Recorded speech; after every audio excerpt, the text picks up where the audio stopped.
Hi everyone, नमस्कार। आप सभी का एक बार फिर से स्वागत है। और दोस्तों, आईबीपीएस पीओ के रिजल्ट अनाउंस हो चुके हैं और हमारी सक्सेस स्टोरी की सीरीज में आज हम आपके बीच में एक ऐसे शख्स को इंट्रोड्यूस करवाने वाले हैं जिसकी जर्नी भी बिल्कुल आप जैसी ही थी और इन्होंने वो कर दिखाया।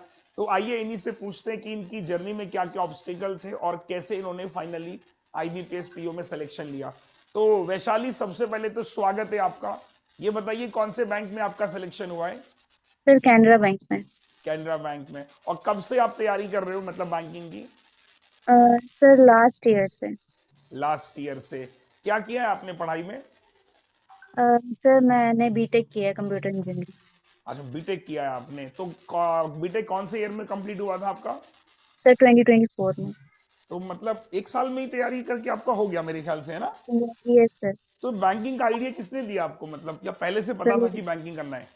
नहीं सर, एक्चुअली मेरे हस्बैंड भी बैंकर हैं। अच्छा, आपके हस्बैंड भी बैंकर हैं। जी जी। ओके, शायद मेरी आपसे बात हुई थी फोन पे, है ना? Yes yes sir. अच्छा, हाँ हाँ हाँ हाँ, ठीक ठीक ठीक ठीक। तो शादी कब हुई आपकी? सर 2024 में ही हुई है। अच्छा, शादी भी 24 में और बीटेक भी 2024 में हुआ। ऐसा क्यों, मतलब नहीं कोइंसिडेंस क्यों?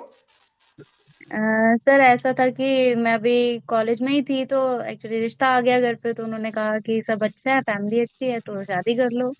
जैसे ओके। बीटेक कंप्लीट हुई वैसे ही हमने शादी कर ली। हाँ। और उसके बढ़िया। बाद से जैसे ही खत्म हुआ वैसे मैंने प्रिपेयर करना स्टार्ट कर दिया। अच्छा, एज क्या है आपकी अभी? सर 23। 23। और मेरे ख्याल से हम बता रहे थे कि आपका छोटा बेबी भी है। यस यस सर, 5 मंथ्स का। अरे वाह, ग्रेट। तो आपके हस्बैंड भी बैंक में जॉब करते हैं, वो किस पोस्ट पे, वो पीओ है? नहीं, वो क्लरिकल पोस्ट में। वो क्लरिकल पोस्ट पे। उनका सिलेक्शन कब हुआ था? अ, उनका आई थिंक 2020 में हुआ है उनका। 2020 में हुआ है, गुड। तो मतलब जैसे अब दोनों हस्बैंड वाइफ बैंकर हो तो आपको तो काफी सारा गाइडेंस मिल गया होगा, पढ़ना कैसे, क्या करना है। यस यस सर, एक्चुअली उन्होंने भी आप ही से प्रिपेयर किया मैथ्स के लिए। अच्छा, क्या नाम है उनका? उनका प्रदीप कुमार। अच्छा, प्रदीप। आप हो कहाँ से, मतलब?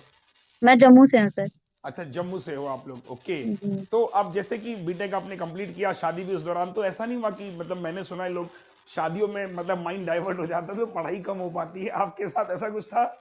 नहीं सर, ऐसा नहीं था। अच्छा। तो बीच में उल्टा। आपकी मतलब बेबी की डिलीवरी भी थी तो प्रॉब्लम होती है, मतलब पढ़ाई भी, बच्चा भी, शादी भी, सब इतना सब कुछ सर एक साथ? अगर मैं ऑनेस्टली बोलूँ तो मेरा आईबीपीएस पीओ का जो प्री था वो जब मेरी डिलीवरी हुई थी उसके 15 डेज के बाद था। ओ भाई साहब, फिर? मेरा सी सेक्शन था और मेरा एक्चुअली एसबीआई पीओ का भी था, लेकिन उस दिन ही डॉक्टर के पास गए, उन्होंने कहा एडमिट हो जाओ। मेरा वो भी ओ। मैंने समझ उल्टा मैंने डॉक्टर को बोला था, मैं कहा 2-3 दिन डिले कर दो, मुझे एग्जाम देना है एसबीआई पीओ का। उन्होंने कहा हम डिले नहीं कर सकते, इसलिए वो मेरा मिस हो गया था। और मतलब 15 डेज बाद ये वाला एग्जाम था। ओके, मतलब सल्यूट है आपको, मतलब इतनी हिम्मत और जज्बा चाहिए। मैं ऑनेस्टली बताता हूँ, इंसान को एक बुखार हो जाता है ना, वो अपना एग्जाम स्किप कर देता है कि छोड़ो यार, एग्जाम तो आते रहेंगे, पहले खुद पे फोकस करते हैं। कहाँ से लाते हो ये मोटिवेशन आप? सर बस आ जाती। अच्छा। चलिए। तो अभी घर में तो सब खुश होंगे बहुत, मतलब आपकी फैमिली भी, आपके ससुराल की फैमिली भी? यस सर, बहुत ज्यादा खुश हैं सर। तो पिछले एक सालों में लाइफ आपकी एकदम चेंज हो गई कंप्लीटली, है ना? Yes sir. चलिए, बढ़िया लग रहा है आपको। तो अब मुझे जरा ये बताओ कि जब आप प्रिपरेशन करने आए बैंकिंग की इनिशियल फेज में, तो ये समझ के चलो कि आप ये वीडियो बना रहे हो उन बच्चों के लिए जो 26 में तैयारी कर रहे हैं, या उन महिलाओं के लिए जो मतलब हाउस वाइफ हैं और उनको ऐसा लगता है कि यार नहीं हो पाता, घर के काम होते हैं, बच्चे होते हैं। तो उनको बेसिकली मैं चाहता हूं कि आप यहाँ पे टारगेट करें और बताएं कि आप ऐसे तैयारी करो, खुद को ऐसे मोटिवेट रखो। बताइए। सर जब मैंने स्टार्ट किया था तो मैंने फर्स्ट डे से ही मेरे हस्बैंड ने मुझे सजेस्ट किया था कि मॉक लगाना शुरू कर दो। आपके ठीक है। नंबर नहीं आ रहे हैं तो कोई मैटर नहीं करता। फर्स्ट डे से मेरी जीरो प्रिपरेशन थी और जीरो प्रिपरेशन के साथ ही मैंने मॉक लगाना स्टार्ट कर दिया था। ओके। हर रोज एक मॉक लगाती थी और जब नंबर भी नहीं आते थे तो कोई बात नहीं, मतलब स्टार्टिंग में तो ऐसा था कि खाली क्वेश्चन सॉल्व होने चाहिए। ओके। उसके बाद मैंने धीरे धीरे टाइम पे फोकस किया। सबसे पहले मॉक लगाया, फिर उसको एनालाइज किया, उसको सॉल्व करने का ट्राई किया खुद से। ओके। नहीं हुआ, फिर थोड़ी बहुत हेल्प ली। ओके। उसके बाद जब उसमें मास्टर हो गए, फिर उसके बाद टाइम मैनेजमेंट की, जैसे मॉक्स हम लगाते हैं उसमें तो ऑलरेडी आया होता है कि टॉपर ने कितने टाइम लिया है। हाँ हाँ हाँ उसके हाँ। बाद टाइम पे काम किया। मैं तो यही कहूंगी कि फर्स्ट टाइम आप मॉक रोज लगाओ। ओके। तो जैसे मॉक में। बच्चों ने, अभी बच्चों के साथ एक प्रॉब्लम आता है कि पहले उनको अपना चैप्टर्स पढ़ना होता है डिटेल में, तो उनका पूरा दिन वीडियो देखने में ही निकल जाता है, तो वो समझ नहीं पाते कि मतलब प्रोग्रेस हो भी रही है कि नहीं हो रही है। आपके सर साथ में एक्चुअली क्या था? जब मैंने स्टार्ट किया था, मैं भी बहुत सारे प्लेटफॉर्म्स घूमी थी, कभी कहीं कभी कहीं। अच्छा। उसके बाद मेरे हस्बैंड ने बोला कि एक्चुअली उन्होंने भी आपसे पढ़ा था, तो मैंने ठीक बोला है। मुझे मैथ्स में बहुत दिक्कत आ रही है। उन्होंने कहा ठीक मैं है। तेरे को एक ही बात बोलूंगा, तो अरुण सर से पढ़ के देख एक बार। अच्छा। उसके बाद आपका एक बैच मैंने ले लिया, बैच लेके उसके बाद मैंने उसी से प्रिपेयर किया। ज्यादा नहीं ओके। हो पाता था, तो एक वीडियो तो रोज देखनी ही देखनी है। बढ़िया। ठीक और है। सर आपका अब हाँ हाँ, बताइए बताइए। आपका मतलब बेसिक्स का जो था उसको पहले कवर किया। ठीक है। उसमें फिर प्रीलिम्स में मार्क्स आने लगे, उसके बाद ठीक मेंस का है। बैच करना शुरू किया, उसके बाद मेंस के मॉक में मार्क्स आने लगे।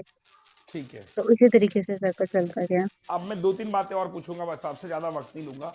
जैसे अब आपकी डिलीवरी जब हुई, मतलब छोटा बच्चा होता है, एग्जाम्स भी आपके लाइनअप होंगे जैसा कि आप बता रहे थे, तो यस सर। मतलब उस समय पे पहले तो खुद को संभालना बहुत मुश्किल होता है, और दूसरा कि क्या होता है एग्जाम्स लगे होते, तो उस दौरान आप कैसे पढ़ते थे? क्योंकि कोई भी कंपटीशन आजकल मिनिमम 3-4 घंटे की स्टडी तो मांगता है। तो यस वो सर। मैं कैसे आप मैनेज करते थे? क्योंकि मैं तो बहुत लोगों को देखता हूँ वहीं वो गिव अप कर जाते हैं। सर एक्चुअली मेनली होता है कि मतलब मेरा सी सेक्शन हुआ था 11th डे तक, तो स्टिचेस का इतना पेन रहता है कि बंदा बैठ भी नहीं सकता। मैंने सिर्फ वही 11 डेज रेस्ट की थी। जिस दिन मेरे स्टिचेस रिकवर होना मतलब डॉक्टर ने अप्रूवल दे दिया था, मैंने उसी दिन से पढ़ना स्टार्ट कर दिया था। ओके। दिन में ऐसा होता था मेरा एग्जाम लगा है, मेरे मदर इन लॉ थे, वो आके बेबी को देखते थे अच्छा। जितने टाइम मुझे पढ़ना होता था। फिर हस्बैंड आते थे शाम को, थोड़ा देर वो देखते थे, फिर मुझे टाइम मिल जाता था थोड़ा पढ़ने का। बढ़िया। मतलब सबकी मेहनत है, आपके अकेले की नहीं, आपके नहीं फैमिलीज सर, इन मेरे लॉस अकेले की नहीं।